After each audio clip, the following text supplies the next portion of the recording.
Hello, అందరూ బాగున్నారా? నేను ఈ మధ్యన అప్లోడ్ చేయటం వీడియోస్ చాలా లేట్ అయిపోయింది. ఇది ఫిష్ ఫ్రై చాలా బాగా వచ్చింది, టేస్ట్ కూడా చాలా బాగుంది. దీనికి కావాల్సినవి ముందుగా చేపలు బాగా కడిగి ముక్కలు చేసి పెట్టుకోవాలి. 4-5 సార్లు కడగాలి, లేకపోతే నీసోసన వస్తుంది.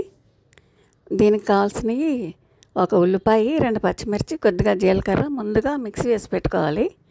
దాంట్లోకి ఒక స్పూన్ కారం, 1/2 స్పూన్ సాల్ట్, 1/2 స్పూను పసుపు పడుతుంది. ఒక 10 స్పూన్ల దాకా ఆయిల్ పడుతుంది. చక్కగా మిక్సీ వేసుకున్నది కారం, పసుపు, ఉప్పు, అల్లం పేస్టు, ఉల్లిపాయ, పచ్చిమిర్చి పేస్టు అన్నీ చేప ముక్కలకి అటు ఇటు పట్టించుకోవాలి. బాగా పట్టించుకొని ఒక అరగంట ఆగాలి. బాగా ఒక అరగంట ఆగిన తర్వాత పెనంకి ఆయిల్ పోసి దాని మీద ఈ ముక్కలు వేసి ఫ్రై చేసుకోవాలి.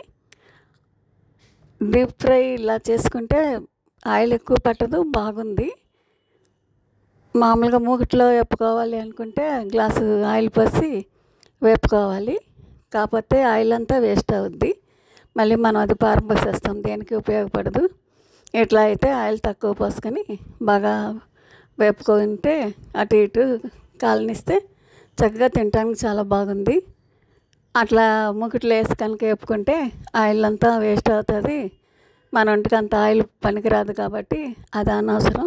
చక్కగా ఇట్లా ఫ్రై చేసుకుంటే ఇది చాలా బాగుంది. బాగా అటు ఇటు కూడా కాలనిచ్చుకోవాలి.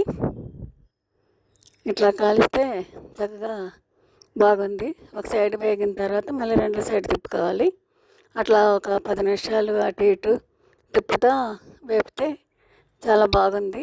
దీనికి లాస్ట్లో కొత్తిమీర చల్లి ఇంకొంచెం వేగనిచ్చి తీసుకుంటే చాలా బాగా వచ్చింది. టేస్ట్ కూడా చాలా బాగుంది.